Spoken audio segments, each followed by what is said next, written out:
धक्का मुक्की करके अगर किया जाता है उसमें हमेशा भय बना रहता है कि कब वो हमसे बरियार हो जाएगा, हमारा गद्दी छीन लेगा। दूसरा, बहुमत वाले स्वयं कब हमारा अविश्वास हो जाएगा, इसमें भी थोड़ी सी संशय बनी रहती है। और तीसरा, सब अश्वमेध जग करके होता है। और चौथा, एक परंपरा अनुसार, जैसे कि कुछ दिन पहले, आज भी बहुत से ऐसे देश हैं जहाँ के वहाँ की राज परंपरा अनुसार होता है। यही राज परंपरा की 4 राजा ने उस 100 अश्वमेध यज्ञ किए और 100 अश्वमेध यज्ञ करने के बाद देवराज इंद्र की गद्दी को प्राप्त किया। कभी कभी कुछ लोग धन जन पद प्रतिष्ठा को प्राप्त करते हैं तो सहज हो जाते हैं, सरल हो जाते हैं, नम्र हो जाते हैं। और कुछ लोग धन जन पद प्रतिष्ठा प्राप्त करते हैं तो अनुशासन विहीन हो जाते हैं, उदंड हो जाते हैं, जबकि ऐसा होना नहीं चाहिए। अब धन जन पद प्रतिष्ठा को प्राप्त किए, स्वर्ग की गद्दी को प्राप्त किए, राजा नहुष देवराज इंद्र बन गए। और देवराज इंद्र जब बन गए स्वर्ग में, देखिए मंत्री सलाहकार अच्छा रखना चाहिए। और राजा नहुष जो देवराज इंद्र बने, इनके सलाहकार कुछ अनुशासन विहीन थे। उन लोगों ने कहा महाराज स्वर्ग लोग आपका हो गया, पहले के इंद्र चले गए, उनकी कुर्सी गद्दी बंगला सब कुछ आप ही का हो गया, नौकर चाकर सब आप ही को हो गए, सारा तिजोरी खजाना आप ही का हो गया। तो क्या पहले के जो इंद्र हैं उनकी पत्नी आपकी नहीं होनी चाहिए क्या? ऐसा भला आज तक कभी होता है कि कोई हेडमास्टर साहब कोई और कोई पदेन हो, उनका रिटायर हो जाए या बदली हो जाए तो सब कुछ तो भाई जो बाद में आते उनका होता है, उनकी पत्नी को ही रख ले, ऐसा होता है। ये बुद्धि की कमजोरी है। मंत्रियों ने सलाह दिया कि जब सब कुछ आपका हो गया तो पहले के देवराज इंद्र जो है उनकी पत्नी जो सची है वो सची भी आपकी होनी चाहिए। राजा नहुष की बुद्धि बिगड़ गई। ठीक है, जब सब कुछ हमारा है तो भी हमारी होनी चाहिए। कैसे होगा? सूचना विदा कराए कि स्वर्ग का सब कुछ हमारा हो गया, अतः तुम भी मेरी पत्नी बन जाओ। सची रोने लगे। एक तो मेरे पति का राज चला गया, मैं मर्यादा में रहने वाली और मेरी संस्कृति से चुनौती है, कैसे रक्षा हो? संयोग उसी समय बृहस्पति जी महाराज आ गए सची जी के पास। देवराज पहले के लिए की पत्नी सची के पास आ कहे बेटी क्यों रो रही हो? कहे महाराज तो वर्तमान देश का सम्राट जो 100 अश्वमेध यज्ञ करके देवराज इंद्र बना है, मुझको अपने पत्नी रूप में वर्ण करना चाहता है, क्या करें? बृहस्पति जी कभी कभी अगर समस्या टल जाने वाला हो कुछ समय के हाँ कहने से, तो कुछ समय के लिए हाँ कह देना चाहिए, हमेशा के लिए। बाद में जैसा होगा सो देखा जाएगा, उस समय की समस्या टल जाएगा। उदाहरण के रूप में जिस समय भगवान श्री कृष्ण के पिताजी और वसुदेव जी को कंस रथ पर बैठा करके ले जा रहा था, आकाशवाणी हुआ एक कंस जी अपने बहनोई जी और बहन को बैठा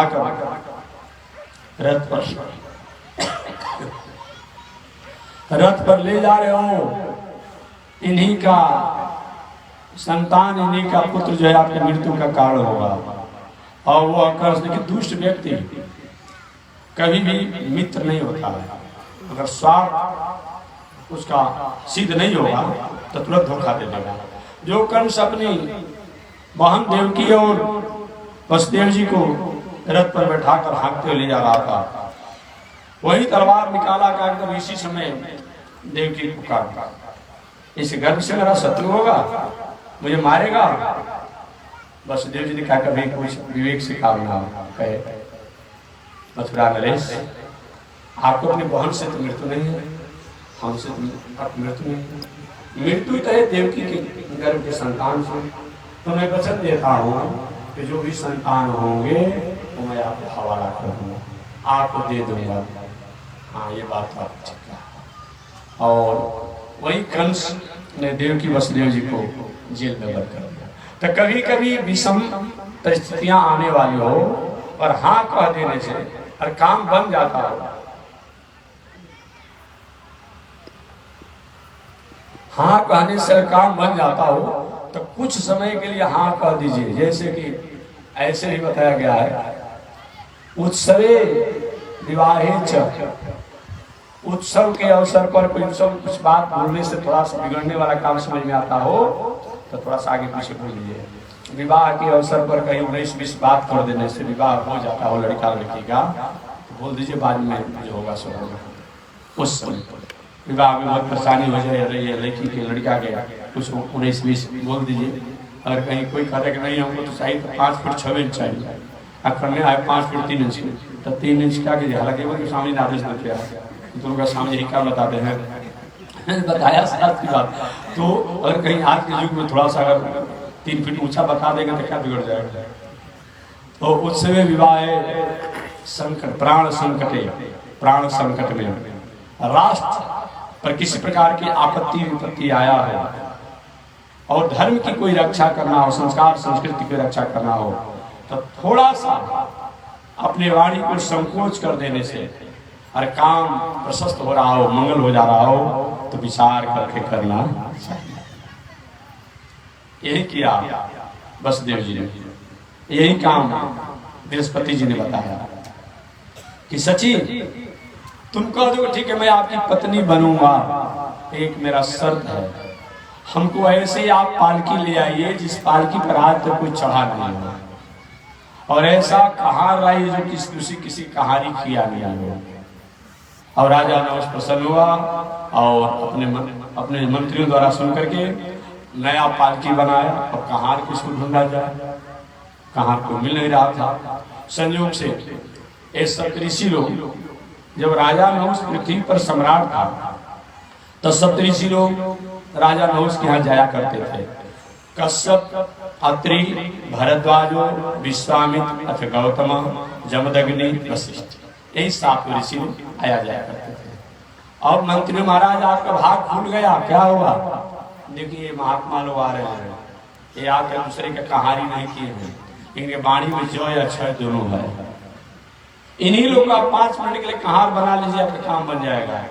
लेकिन इतना बकुलवा भक्ति कीजिए, इतना बकुलवा भक्ति कीजिए कि लोग आपके प्रभाव में प्रभावित हो जाए। और क्या किया राजा नहुष, जाकर के दूर से सूत के सटाल किया। लेकिन कोई व्यक्ति अपने सीमा से अधिक अगर परिवर्तन को प्राप्त करता है तो वापस सजग हो जाइएगा। क्या चीज? और कोई व्यक्ति अपने सीमा से अधिक परिवर्तन होता हो तो थोड़ा सा सजग हो जाइए। सर्प कहीं झुकता है अधिक तो कहीं न कहीं शिकार तय कर लिया है, धनुष अधिक झुकता है तो कहीं न कहीं भी तय कर लिया है, और उल्टा नारी कहीं बहुत बड़ा साधारण सामान्य हो जाए तो कहीं न किसी प्रकार से चंचलता में फंसा देगी। दुष्ट व्यक्ति कहीं बहुत बड़ा साधारण बन जाए तो थोड़ा सा सहज हो जाइए, उस स्वार्थ के लिए ऐसा कर रहा है। और जब सूत कर प्रणाम किया राजा नहुष, सप्तऋषि बरम बरोही बरम बरोही बरम बरोही, बर मांगो बर मांगो बर मांगो।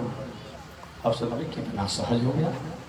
पहले इसके राज के भीतर जाते थे इतना सहज था, दूरी से साष्टांग प्रणाम किया हो गया। महाराज आप लोग का आशीर्वाद चाहिए, राज मांगे कुछ नहीं, ना मांगो जो मांगना हो। आ रहे हैं, वार्तालाप हो रही है, आते आते सिंहासन के पास महाराज पहले बैठिए, पहले चरण धोने, आरती कर ले, माला लगा ले, पूजा कर ले, तब कुछ बात हुआ नहीं। पहले मांग लो तो मैं बैठूंगा, मांग लो तो मैं बैठूंगा। तब राजा ने उतावला था, हमारा अगर आप देना चाहते हैं तो 5 मिनट के लिए हमारा कहार बन जाएगा।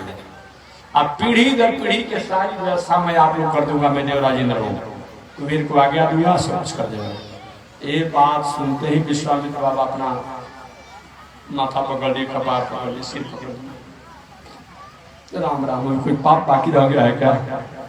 इसलिए कितना मैंने तपस्या किया, साधना किया, हमको भी नहीं छोड़ा। वशिष्ठ जी वो सोच रहे हमने कौन सा ऐसा पाप किया आज हो गया, सब सोचने लगे।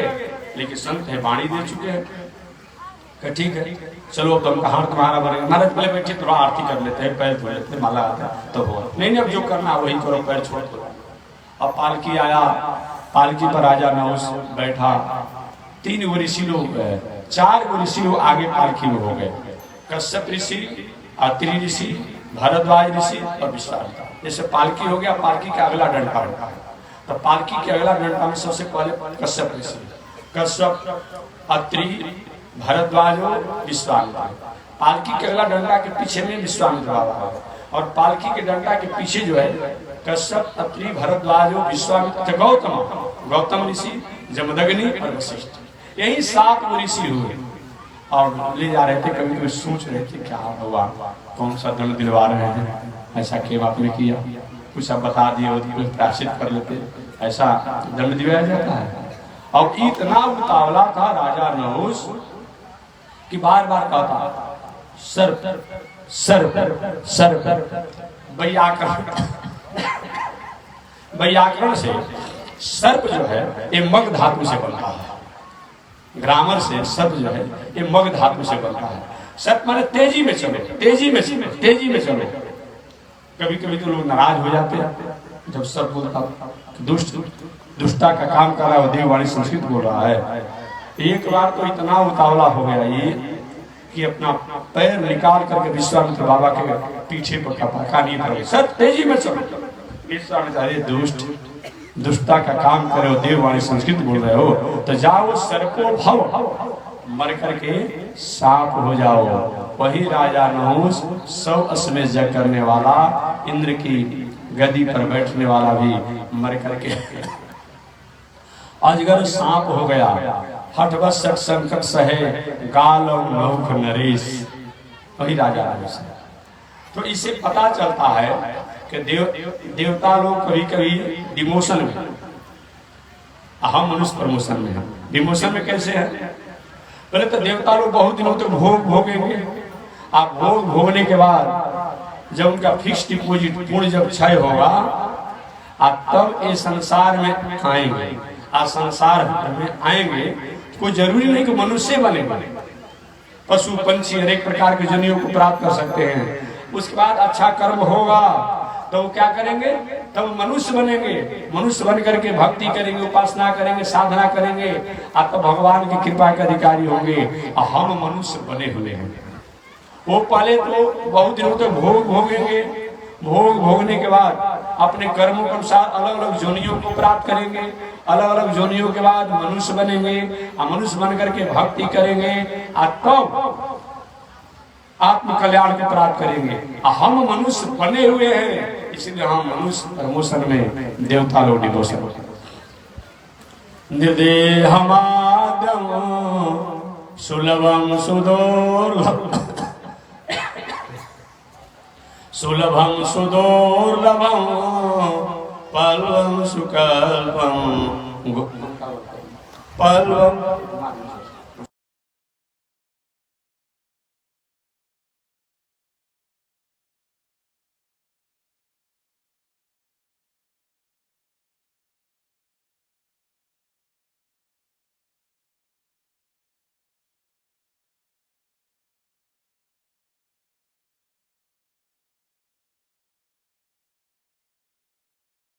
शरीर के द्वारा भी प्राप्त होता है।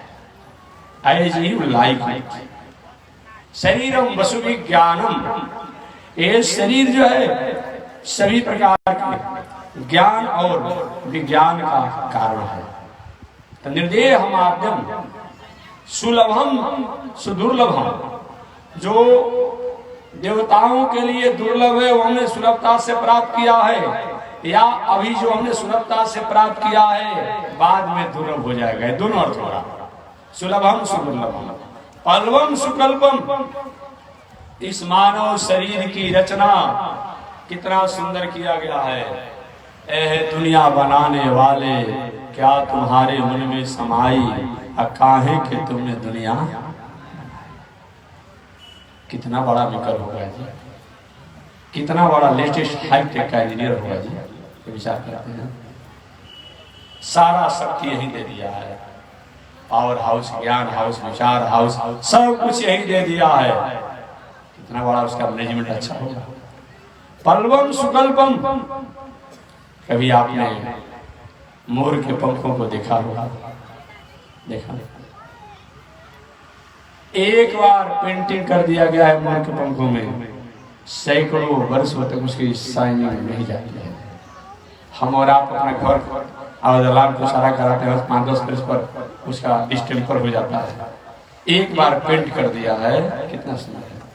कभी आपने कोयल को देखा होगा, कोयल के गले में कौन बेस भर दिया, कौन ट्रेवल भर दिया। अभी तो माइक में ट्रेवल बेस को सेट करना पड़ता है, कौन भर दिया। कोयल जब बोलती है तो मालूम पड़ता है मिस्त्री भूल कर कोई बाहर आ रहा है। कितना सुंदर आपने देखा है। इसलिए पल्लवम सुकल्पम, इस मानव शरीर की रचना करने में उसने अपने सारी तकनीकी को लगा दिया। पल्लवम सुकल्पम, गुरु कर्णधारम, और गुरु को कर्णधार बना दिया, आचार्य को कर्णधार बना दिया। गुरु केवल एक शरीर नहीं होता है, गुरु एक संदेश होता है, गुरु उपदेश होता है, गुरु एक संस्कृति होती है, गुरु एक आचरण होता है, केवल शरीर नहीं है।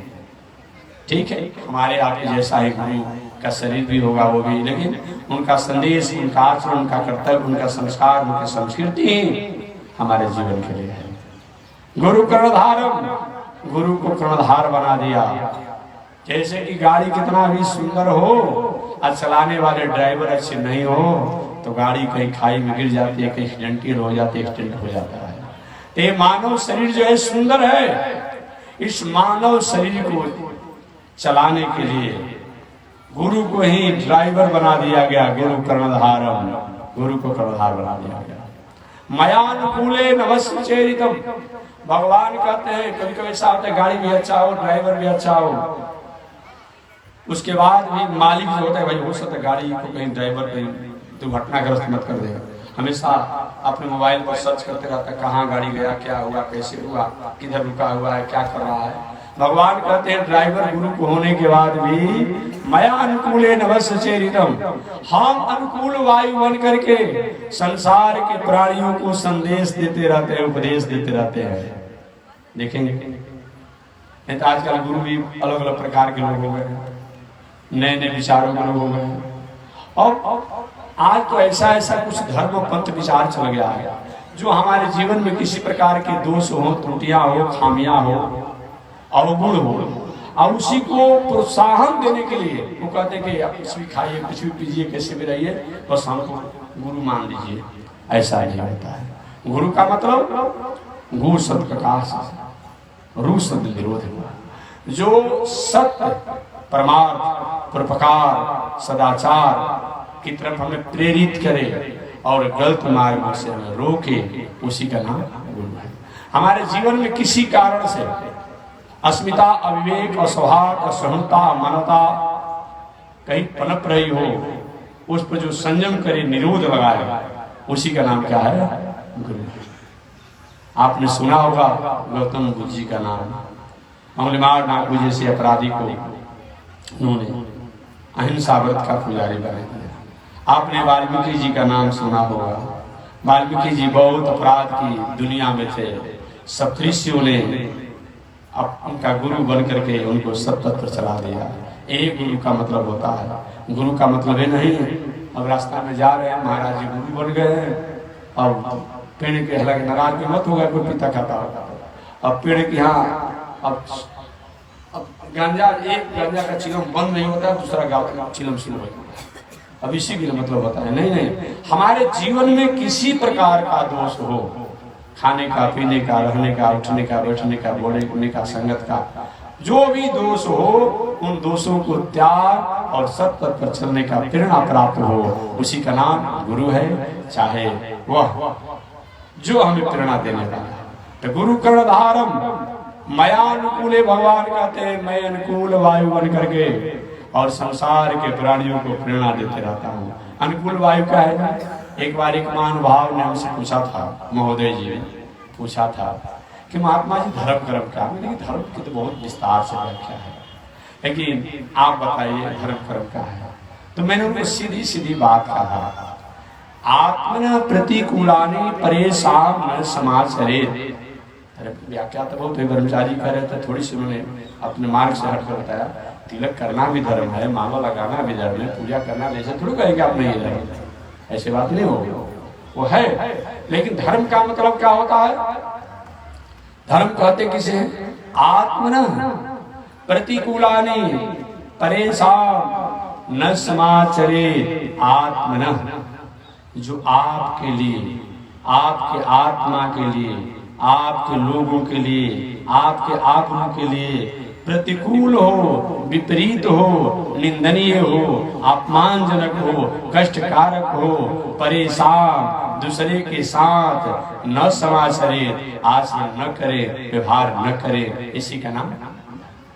जैसे आप किसी दुकान पर गए, 100 रुपया का आपने सामान लिया और 500 का नोट आपने निकाल दुकानदार को दिया।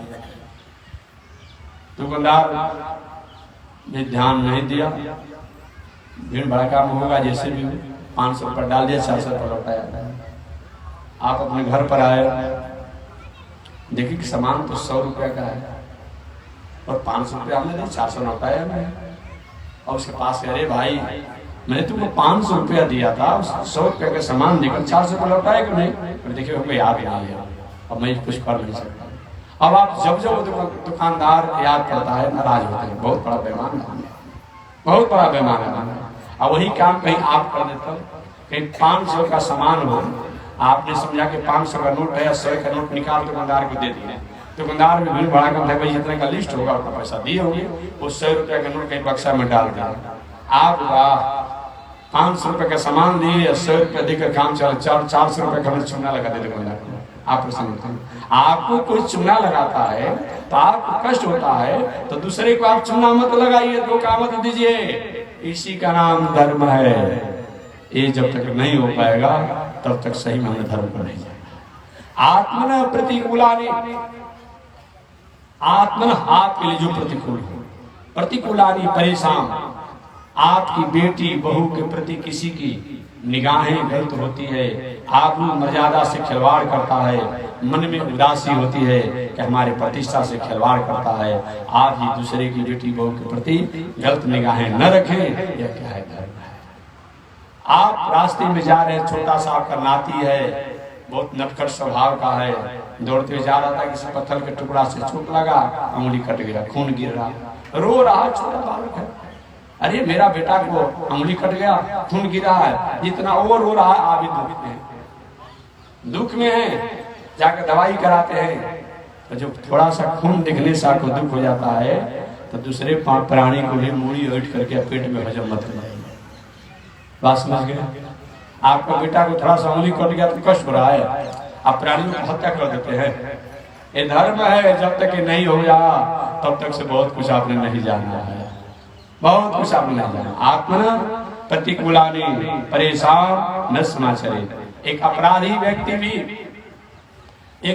व्यक्ति भी अपने परिवार को छुपा कर रखता है कि हमारे परिवार को खरोच मत लगे, और दूसरे की हत्या कर देता है। इससे मालूम पड़ता है कि अपराध करना धर्म, अपराध करना धर्म नहीं है। जो व्यवहार, जो कर्म, जो आचरण हमारे लिए विपरीत हो, प्रतिकूल हो, निंदनीय हो, कष्टकारक हो, दूसरे के साथ नहीं करना। एक जिला का बेईमान आदमी, जो जिला में बेईमानी में उसका नाम है, वो भी जब मुंशी मैनेजर कर्मचारी जो होता है, तो जिला का ईमानदार जो होता है, इससे मालूम पड़ता है कि बेईमानी करना धर्म। आत्मन प्रतिकूलानि परेशान समाचरे। वह व्यवहार, वह आचरण जो आपके लिए प्रतिकूल हो, वो दूसरे के साथ न करे, यही धर्म है। और मन अंतिमता का पानी विराम मेरा मन अपूत समाचर्यता। आत्मा जिस कर्म को करने में गवाही नहीं दे रही है, वह कर्म मत कीजिए। बात समझिए, आत्मा जिस कर्म को करने की गवाही नहीं दे रही है, वो मत कीजिए। जैसे यहाँ बैठे, किसी के पॉकेट में 100 रुपया निकल गया, आप उठाना चाहते हैं, कहता है अरे भाई तुम्हारा नहीं है, तो क्यों 100 रुपया उठा रहे हो? आप अगर 100 रुपया हो जाए तो 10 दिन चाय पिएंगे। तुम्हें भीतर से एक प्रेरणा मिलती है, देखेंगे भीतर से प्रेरणा मिलती है कि नहीं करना चाहिए, लेकिन फिर भी हम साहस करके, दुस्साहस करके कर देते हैं। यही धर्म है। जो मन अपूत समाचरता, मन जिसको गवाही न देता हो उसको मत कीजिए। धर्म क्या है, अधर्म क्या है बताना नहीं है। करने से पहले, करते समय, करने के बाद जिसे भीतर से प्रसन्नता होती हो, वह धर्म है। करने से पहले, करते समय, करने के बाद इसमें अफसोस और उदासी और ग्लानि होती है, वह अधर्म है। निर्देहमादं सुलभम सुदुर्लभम पल्लम सुकल्पम गुरु कर्णधारम मयानुकूल। महर्षि वेदव्यास जी कहते हैं कि सुंदर मानव के शरीर को प्राप्त करने के बाद भी, सुंदर शास्त्र और सुंदर देश को प्राप्त करने के बाद भी, सुंदर संस्कार को प्राप्त करने के बाद भी, सुंदर गुरु को प्राप्त करने के बाद भी, मानव शरीर को अगर अच्छे कर्मों में जो लगाता है वही इस दुनिया का सबसे बड़ा उत्तम आदमी है। और जो ऐसे सुंदर देश, सुंदर राष्ट्र, सुंदर संस्कृति को प्राप्त करने के बाद भी जीवन को अच्छे कर्मों में नहीं लगाता है, वह आत्महत्यारा, वही संसार का सबसे बड़ा हत्यारा आदमी है। यही बात व्यास जी ने बताया जो मैं आपके सामने निवेदन किया। तो बस इसी के साथ मैं वाणी को विराम दे रहा हूँ। आगे परमात्मा की जैसी इच्छा एक बार भगवान का नाम ले। और कल भी हम लोग प्रातः काल की आरती 7 बजे से